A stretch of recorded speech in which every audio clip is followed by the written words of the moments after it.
afternoon, ladies and gentlemen. Welcome to another exciting, another riveting, another amazing Propagandacast with me, your host, Imperial Dane, Master Propaganda Hero, Psych Defender of the Fallen, and your very own favourite person in the entire world. Yes, I know that.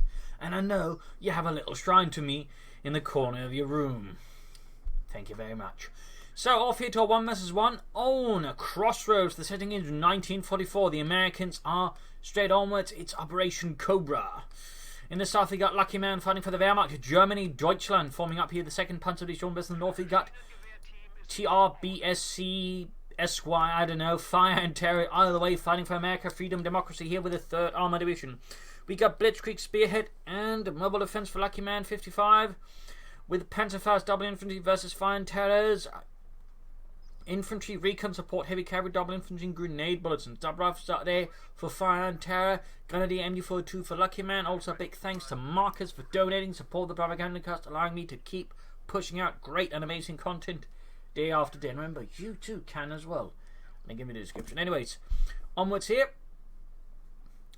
So, pulling eastwards here with the German army. Luckyman sets out the westwards. We got Fire and Terror with the Rifleman, his GIs. And Basil comes running up to me. Probably try and playfully bite me or whatever. Grabbing the fuel point here, MD42 covering up. He's expecting a head-on push there from Fire and Terror, but Fire and Terror is not going in that direction at all. Cheeky Fire and Terror. You're not playing according to the German rules of war, which you pretty much expect you're going to get murdered. Sandbags up here, but the eastern victory point, not going straight for the fuel point. More Grenadiers out there for Luckyman 55 and the 2nd Panzerdivision. 3rd Route going away there for Fire and Terror. And we got the MD42 opening up. They're pretty much forcing them right into position where they've tried to move. They're going to get suppressed. Although you could have probably moved the machine gun out, I think, a bit further. But then again, there might have been worries about flanks and other things there. But as it taking 9 losses, as auto drops stay on the floor and then possibly tumbles down through the broken holes in the floor. Those Frenchmen, yeah, they don't build to proper German standards. Well, they are French for a reason. Yeah. Also, there's any sort of weird background now, where will likely be Basil purring. I still remember the one that there's a weird background sound. It's like some sort of creature emitting a noise of happiness. It confuses me. Of course, not directly that, but you know, so it's just funny. Grabbing the point here, sandbags, barbed wire up. Mortar on the way there for Fire and Terror to bombard Luckyman's position as he moves on. Hit. Note, by the way, he's using the machine gun attack to support the push. Very good play there. Very good play. And Basil has apparently just decided to sit on my feet. And use that as his resting place. His own little personal bed. Pioneers still being surrounded with a rifle as Fire and Terror shows no mercy in the west. Luckyman's assault is going a bit slow. He's also trying to push the car points. So right here, I think Luckyman might be getting a bit too greedy. He's trying to pull off too many things here with the Wehrmacht, which is a bit risky. Remember, he has to remember he's playing as the Wehrmacht, not the Americans. The Americans can sort of get away with this, but the Wehrmacht, you want to make sort of more concentrated, focused pushes, you know, combined arms and everything.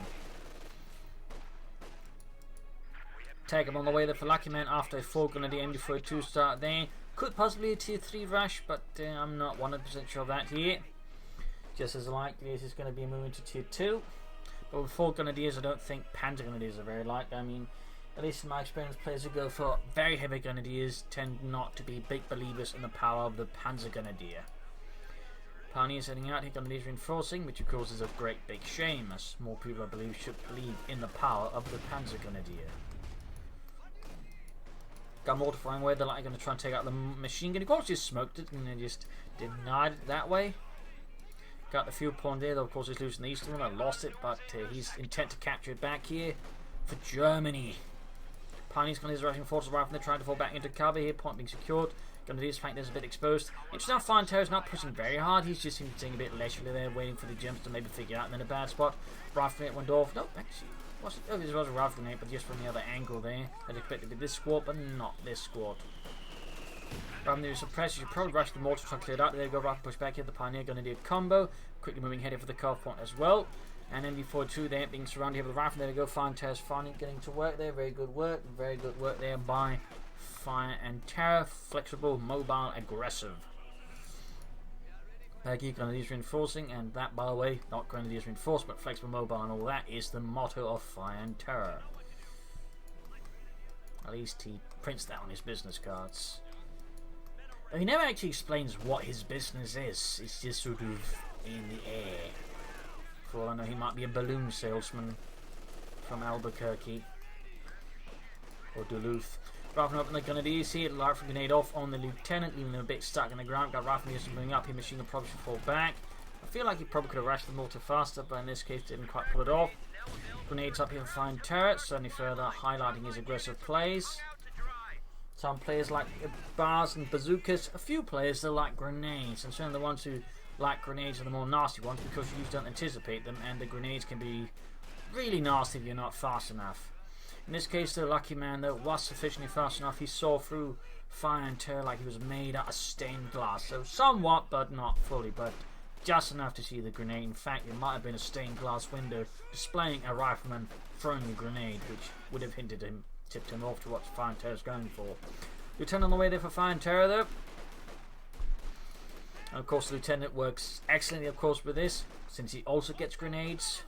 So the Lieutenant very much, naturally fills in, but then again, had he gone for Bass, the Lieutenant would also naturally fit into this. I mean, in this regard, the Lieutenant fits naturally into essentially both upgrades. He's just a natural fitter. Modifying gun, aim forcing up. In this case, a bit too slow. Quick over with the rifle, and then again, the rifleman, due to the proximity to the base, will not be able to get off and grab it. And get caught by the machine gun bunker. Meanwhile, though, even as fighting's going on the west here, the Luckyman realizes there's a path to the carve point, heads forward. Good play there, putting pressure there on Fire and Terror, also punishing him a bit. Like to make a nice company up. Could go for 2-2s here to play some more aggressive plays here versus Fire and Terror. A couple of 2-2s can actually be pretty effective, and theoretically he could also then try and say bait Fire and Terror into attack, fighting all around here into the Western Cemetery again, then rush up the 2-2 to take out the ambulance. I mean, if you can get rid of the ambulance, that's going to slow down Fire and Terror, since the ambulance does cost a bit. I mean, 250 manpower is somewhat pricey alongside 15 fuel, plus he's kind of going to need it for longer term fighting, so I mean, it could be an option there for Luckyman to consider versus Fire and Terror. We do get the 2-2 here for Luckyman and the 2nd Panzer Division.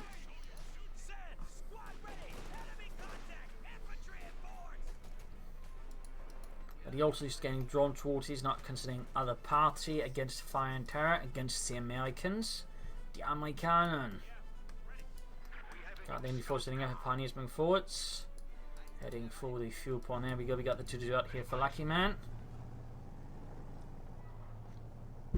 Or Gluckman. Gluckman? I mean Happy Man, actually, maybe. Oh well. Take up here. He's actually going for the Captain. Lieutenant Captain usually tends to be an indicator he's going to go for heavy cavalry. Well, of course, see if Luckyman makes that deduction there once he sees it. I mean, of course, it means Fire and Terror's got more tactical flexibility to stall for it, with 50 calibers, pack howitzers, anti-tank guns, maybe a Stewart. So a lot of options. So he's going for the 2-2 attack head-on, going to basically use in this case more of a light tank rather than a light vehicle. I mean, you can use it like that as long as your opponent, of course, doesn't bring out the heavier guns, at which point the 2-2 is going to be about as useful as a substitute light tank as a ice cream van is.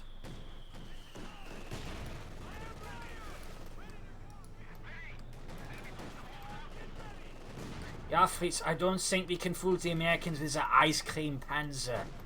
We can't just call it a panzer and hope they buy it. Don't worry, Fritz, they will. The Americans, they're stupid.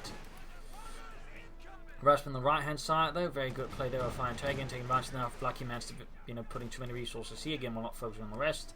I mean, right now theoretically he could try and rush the ambulance with a 2-2, and that would leave Fire and Terror in a bit of a sticky spot. But there you go, Captain flanking the 2-2 with the bazooka. Got trooping dispatched eastward to deal with that. Got nothing going on the base. Panzer Grenadiers would still, be in my opinion a good idea, but again, 4 Grenadiers. He'd have to go for 5 squad, which would of course be a bit of a manpower drain long term in some ways. From he's going for the Pack 40. He's obviously worried about the Stewards now, which is certainly a very valid fear to have.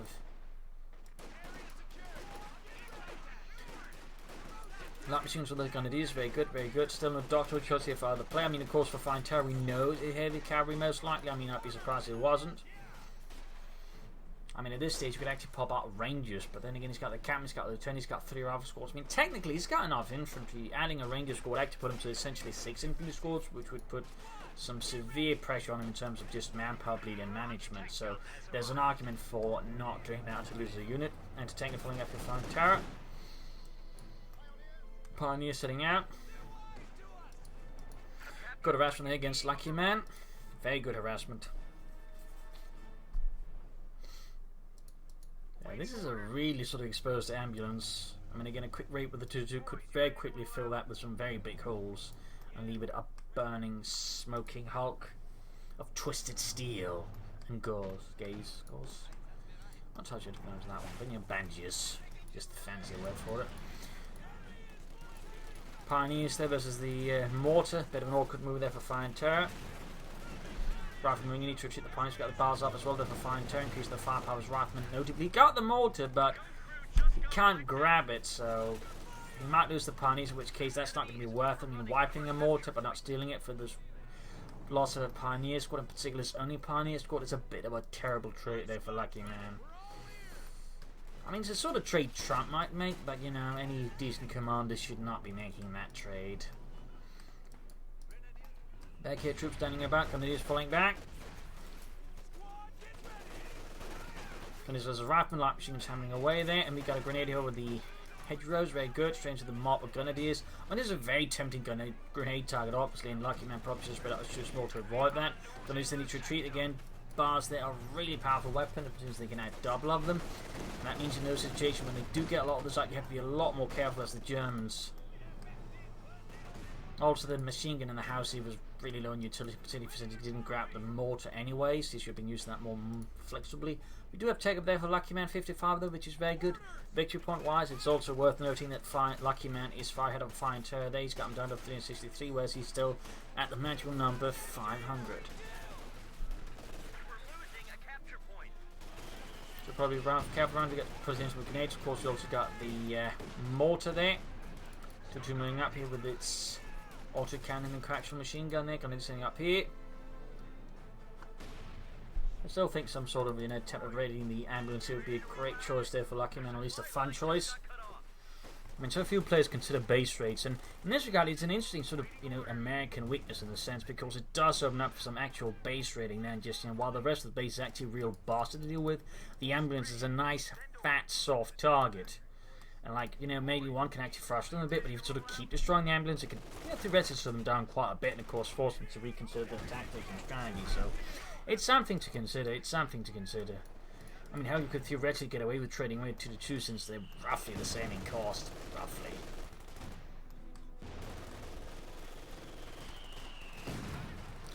The only difference, of course, you don't necessarily have to replace your 2-2 if you lose it. They have to replace the ambulance in most cases. Oh, we got the take up down there for Luckyman. Need to fix up the 2-2. Gonna just bring up westwards here. Rifleman sending up. Big push here from FireandTerror, taking advantage of the collapse of the centre of Luckyman's forces of the 2nd Panzer Division. And there you go. He's more or less revealed the hand again we knew he had. I mean, FireandTerror, if anything, is not necessarily, very, opaque. I mean, he's very transparent about these things. And transparency is not necessarily a bad thing at all, but, in the art of war, you don't want to be too transparent. In the hands of a clever player that can give them some really good ideas of how to, hurt you. So Paul McCall going out there for Luckyman, of course, at this stage, pushing out for fast plan support, putting pressure on FireandTerror is the really good idea, but he needs to be a bit mindful. Also got a fighting position to cover the fuel point, the victory point. Good play there by FireandTerror. 2 thumbs up. So Paul McCall was done, and he can actually go for a Pantherfold pretty soon, and put pressure on FireandTerror with it. And he's been eastwards.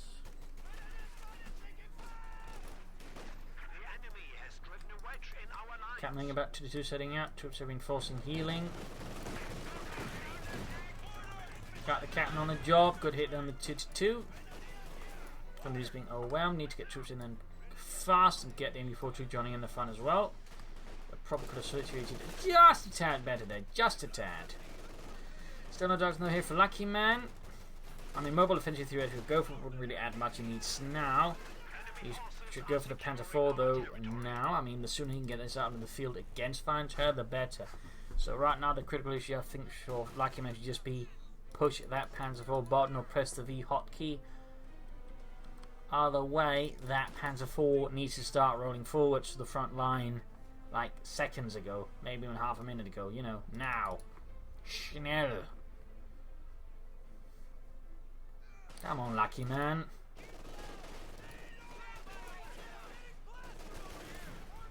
There we go. I was about to say, I'd seen folks going to be getting fast out of half track, and we've seen that Panzer IV being built. To do harassing him on the side. I mean, theoretically, he could try and rush here, but of course, got into tank and backing up. He doesn't know it, but of course, with the cap nut, he might be expecting it. He might be expecting it. Overall, slow push here. He's getting a fuel pump back, but he's also put himself as a nice target once more into a mortar, grenades. Does seem to be a slight flaw there, Luckyman. Oh, there we go. Absolutely devastating hit. Certainly highlighting that you need to be careful about just bunching up behind cover like that. When your opponent has a mortar which you still fail to like take out and grab. Push up, you got the 2 Pioneers, but ultimately the Panzer IV ready for Luckyman. 55 again, this is going to be crucial. How much damage, how much of a shock effect can you get going here versus FireandTerror? Because if he fails with that Panzer IV, that could get a bit unpleasant. He's reinforcing here. Got the Panzer IV Arch without the pinlock machine gun for that added anti-infantry damage. Since the Panzer IV with all 3 machine guns firing can actually do some damage to infantry just with machine guns alone. You should, of course, not be charging in it blindly. There's always a potential of FireandTerror having laid down mines. Again, he's actually not going straight for the Pershing, though. He's actually going for a tank first. I like this. This is much sharper, and we do actually have mines out there, so... Again, be careful about in particular. You actually have sort of rate your opponent to a degree correct. And of course, this is just FireandTerror just going off, you know, the usual, shall I say, paths of the meta for most American players. Again, most would just go straight for the Pershing. They wouldn't go for tech and medium armor. So great to see for FireandTerror. Of course, he's a great independent thinker. He's the great Yankee Medes.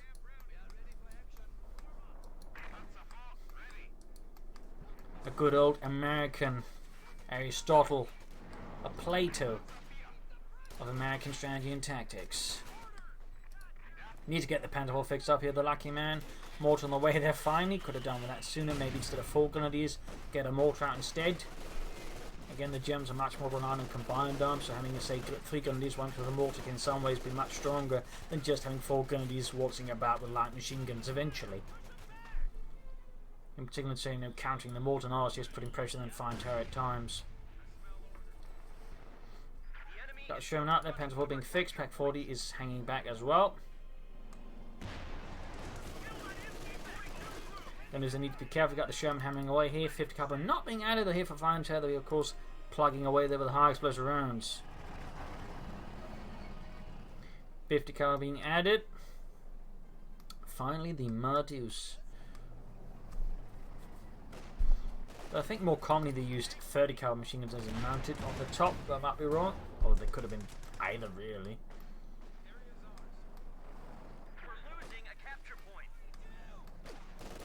And of course, the 50 caliber does seem more impressive. Could of course also just been a late war dish. Now they're going to need to retreat there before they go obliterated by the Sherman. The high close rounds, of course, are nasty, but of course means they're weaker towards armor. In this case, they've got the anti-tank gun theoretically nearby. XX pushing eastwards in case of armor incursions there. Luckyman are probably in for another Panzer IV now. Could also just go for Stugs, but 2 Panzer IVs would give him a lot more firepower as an infantry. Of course, to pressure ahead, going to need to retreat. And of course, while he could have just keep fighting here, Luckyman, instead he just decided, you know what, my opponent most likely has the rest of the map on guard. I'm just going to hit there instead. So again, FireandTerror here, proving himself to be a real sharp thinker and just hitting elsewhere. MD4 to exchange to the rifles onto the MD42 there. Hitting the carve point and just overall enveloping there. Very good. He's still trying to hit the Shermans, just keeping occupied. He's still got March, got a pack 40 hit here, not bad, but he's still losing so much here for so little progress. He might be able to get the Sherman, that's also risky loses everything here. We got MD4 holding up here, troops moving in, they're not getting the carve point. Panzer IV, they almost got the Sherman down to half health, Troops a good follow up here. He might get it here, pretty risky, get the closer he gets to the base, misses here, and decides just to call it off. Still does cause a bit of collapse in the west, so I guess it worked out somewhat for Luckyman. Still kinda risky. In this case, FireandTerror didn't quite work it off there. Should have probably left some more forces here.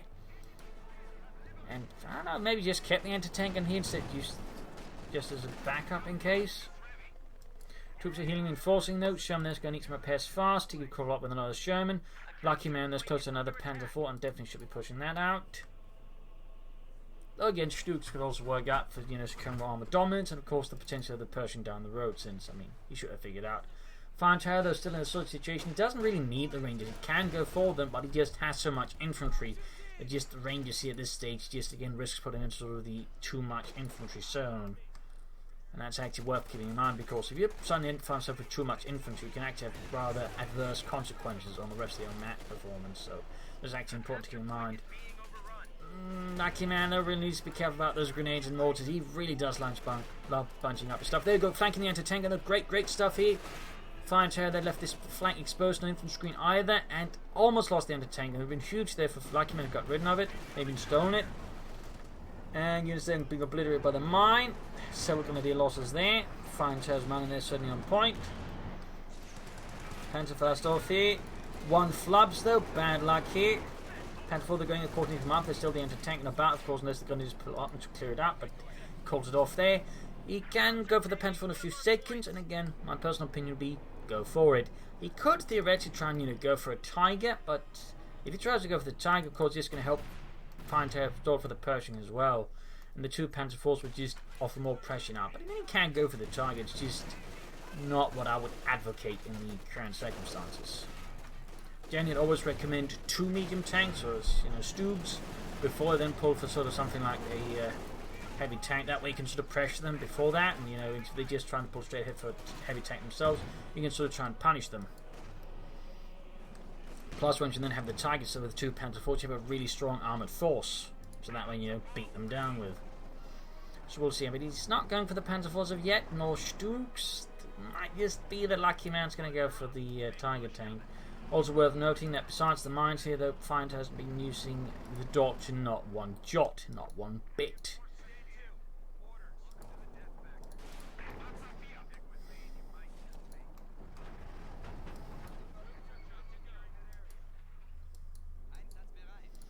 Major push back there. Bunker up there. That's an interesting position for a machine gun bunker. I don't agree with it though. Unless he's got some sort of weird calling from God to build a machine gun bunker there, and he's been promised in his dreams victory if he builds it exactly there. I'd probably recommend it close to Eastern Fuel and Victory Point, personally, to make them harder to harass for FireandTerror. It does stop them from moving about here, but beyond that, it doesn't exactly fulfill a massive purpose, except just being a nuisance. Still pushes back a lot of FireandTerror's infantry, I guess it does have some usage. Luckyman is clearly now stalling for the Tiger tank, and of course that can work out, but it also makes it much easier for FireandTerror to stall for the Pershing. Shot in the pants of the Sherman there. Hack 40 got the hit through, Panzer IV did not. Almost guarded there into tank and moving up. Need to cover, got punishment from the other side. Might be able to get here. Veterans 1 on the Panzer IV. There we go, Sherman almost down. Need to cover with the anti-tank gun. Need to collect with the Grenadiers. Focus it down. Loses the Panzer IV though. Overall, not well advised there by Luckyman. Of course, that means when FireandTerror possibly gets out his Pershing, he's going to have a Sherman. Oh, he doesn't have a Sherman to back it up, at least. But still, not hugely good there for Luckyman. He also should not be floating that much, spending that manpower right now. He should be saving it for the Tiger, because FireandTerror, on the hand, that's actually shows his manpower much better. So, a bit dangerous situation here for Luckyman. 55, and there certainly is some potential punchman there for him. Again, had he had just gone for second Panzer IV, he would have had immediate superiority. It could have taken out the Sherman, possibly gotten the anti-tank gun, maybe gotten some other kills, and made it much harder for the Persians to get up, because they then have the Pack 40, the M1 anti-tank gun, plus 2 Panzer IVs. That's sort of the thing you have to keep in mind with. When you stall for resources, and stall for bigger things, just say resource, you're also conceding local superiority for some time there. And in certain situations, you just want to pull for the advantage now, because that way you just gain overall big advantage they get for their big tank. This local situation will be essentially like that. You just have the overall upper hand, even if you don't have the big tank. You got more stuff because you were able to use the local advantage you had to just crush their stuff. That would bring in the overall battlefield situation more into your favour, so we'll see. But yeah, he's going for Spearhead, though, again, no real usage of the Doctrine Knowledge, pushing westwards here. Can see at least once more here to FireandTerror.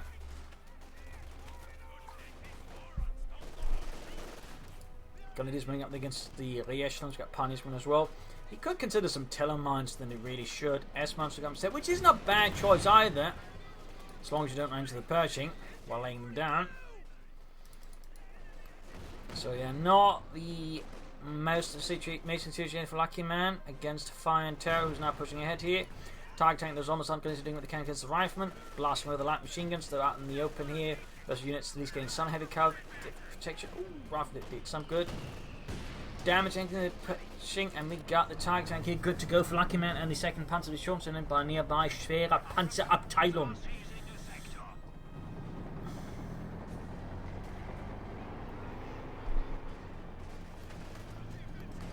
Hauptmann Wolf moves in and his target tank angling the pin on machine gun, shoots, misses, hits the ground instead. Still about to engage there, and the second shot comes completely above the mark. Second shot, third shot close, but still not enough there. Ends up killing more with the machine guns. There you go, finally gets to kill the main gun. Got 3 kills in fact on the lieutenant, pushing him back. Could keep up a bit of pacing there with the Tiger tank with its 88mm gun. Fun fact, the Tiger tank itself did not have amazing turret rotation on the other hand, but it could actually turn on the spot like really fast in a matter of seconds. The King Tiger on the other hand had really fast turret rotation and could actually do that more or less in seconds. So little fun difference there between the two.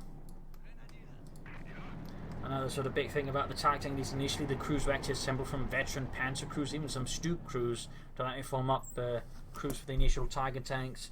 Whereas for the King Tigers, they sort of went more for usual military training measures. Though of course, as the war went on, they'd also just train regular Tiger crews there for training schools. As a fun note.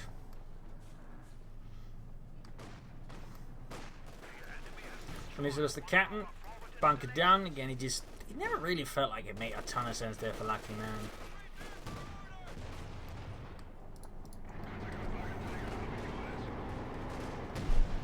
Tiger tank moving up, supporting somewhat, but can't quite hit the mark there.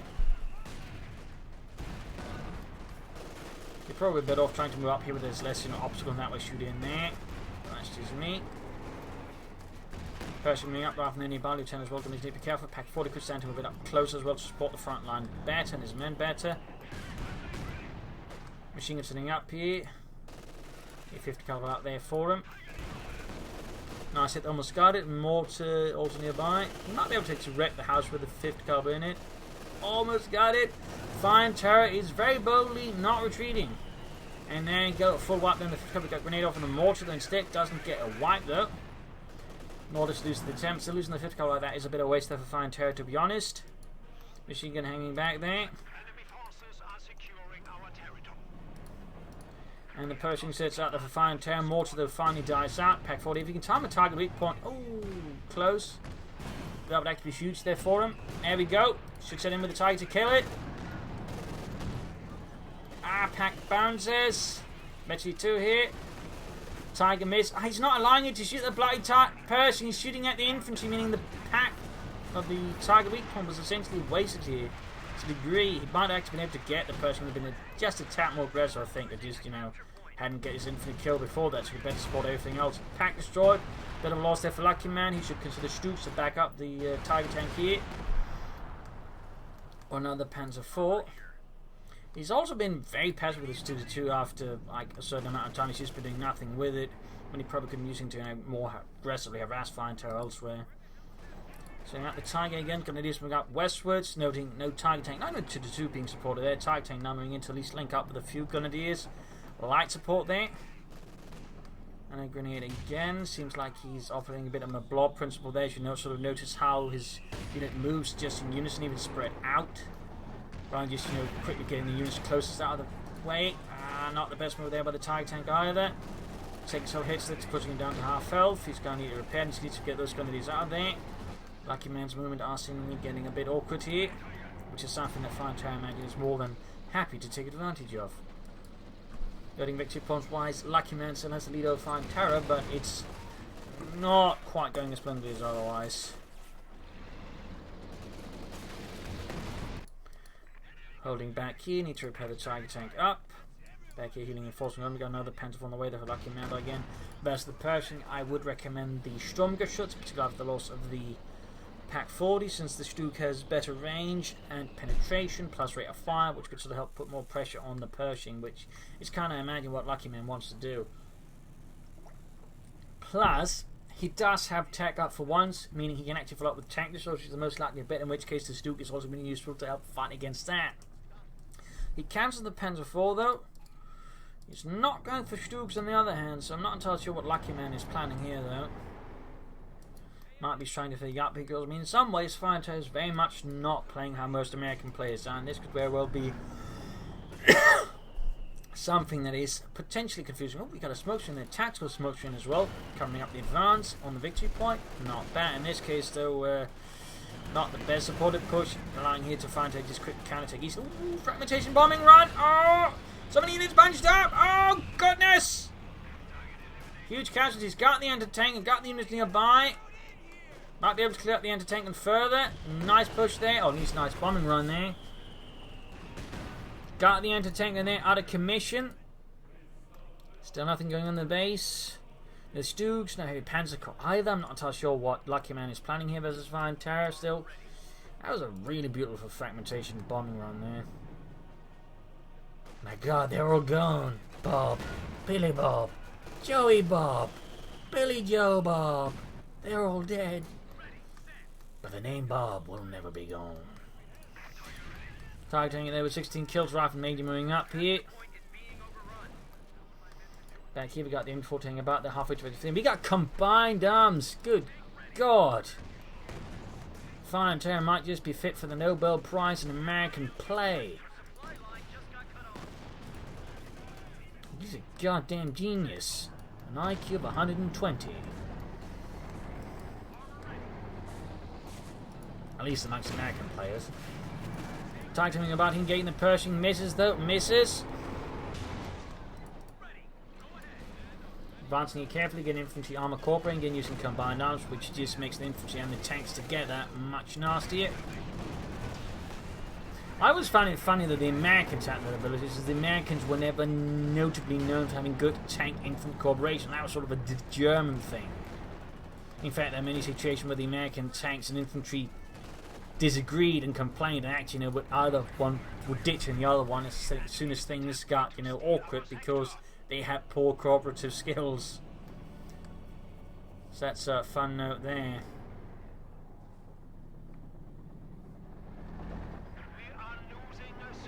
But right now, FireandTerror has pushed back. Luckyman is setting up shop here. I mean, it does mean the entire west is open, so I mean, Luckyman should probably just take a page from FireandTerror's book and just push out west there, grab that instead of attacking head on into FireandTerror here.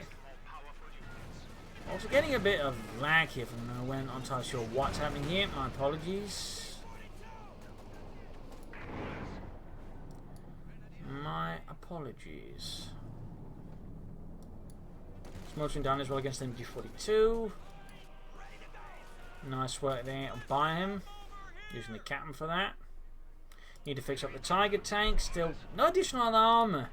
It seems like he's playing for tier 4 here, but honestly the timing of it is really weak. It's just again allowed him to just put a lot of resources, meaning again he can't pressure and push back enough against FireandTerror and his armor and vehicles, or the infantry for that matter. So I mean at this stage he's going to, I think, need a Panther to back up the Tiger, in which case if you then make a swift push up here, then swing about here, trying to catch the American armor off guard rather than just charge straight on into it, because they have a lot of superior range. So what it's going to come down to for Luckyman here is going to be able to outmaneuver the armor, catch them in a position where they can't use mobility easily, and then destroy them, which is not going to be easy, but I feel like that's going to be his best bet. But so far, no heavy Panzer Corps, no lots of Stuks either. I mean, a pair of Stuks backed up by Tiger could also be quite devastating during a flank. I mean, again, the Stuks could then sort of quickly do a lot of damage. I mean, Jackson versus 2 Stuks. Jackson actually is in a bit of trouble if you can catch hit it from the right angle. Particularly backed up with the Tiger tank. But got the heavy Panzer Corps there. Should be a Panther then. Sturm Panzer here. Well, USF versus all the infantry. The problem is would be an easy target for the Pershing and the tank destroyer. And those are the primary issues right now. So if we get rid of those, the Tiger Tank and the Grenadiers can probably deal much better with the infantry. Combined arms again, just outstanding work there by FireandTerror, outstanding work. Then it's getting hammered here by the Pershing, eventually 2 gained. Tiger Tank exploding the rifle net quite nicely. Got the Pershing moving up here, hammering away. Almost got the Grenadiers there, but not quite. Mortar fire firing off here.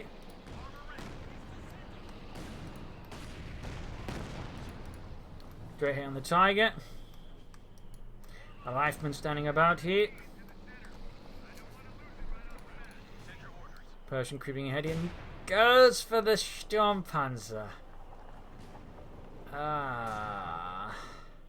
That's not good. This is in fact the opposite of good. I mean, not only that, but he's just constantly tagging into where most of the stuff is constantly. We've got a bit of a flank here, but no, not a well-supported flank. I mean, there's no armor backing this up.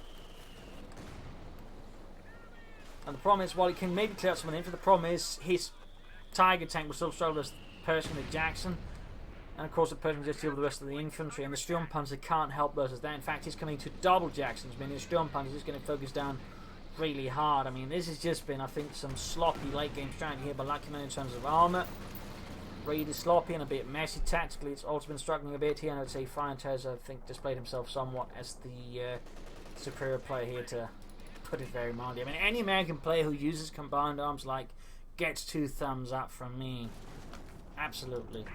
It's a strong ability, but again, it's just one most American players ever use, unless, except for that one time where it was completely broken because it stacked itself. And some other fun things. There you go, Sturmpanzer out. Theoretically, also the infantry, great, but the issue remains the Pershing and the Jackson. The Sturmpanzer is going to do absolutely bollocks against that.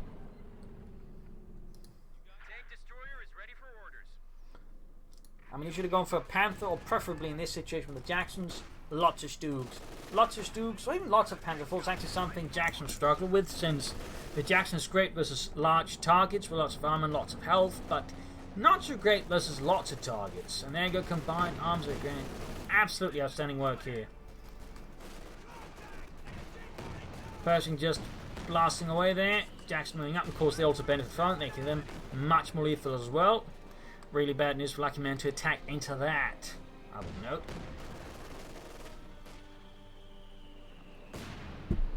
Really bad news.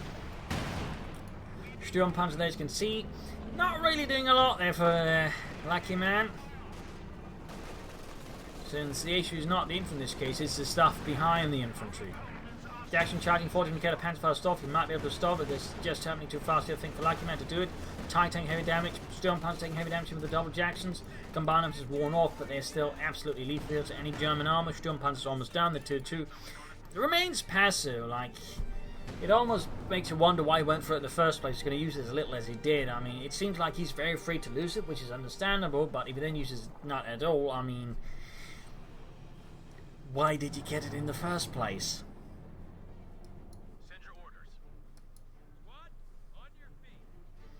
So while I think Luckyman is a good early to mid game, he does seem to run into the issue which plays, I would say, a reasonable amount of players, which is late game. They tend to struggle a lot with the late game strategies, late game tactics. They tend to fall a bit apart there.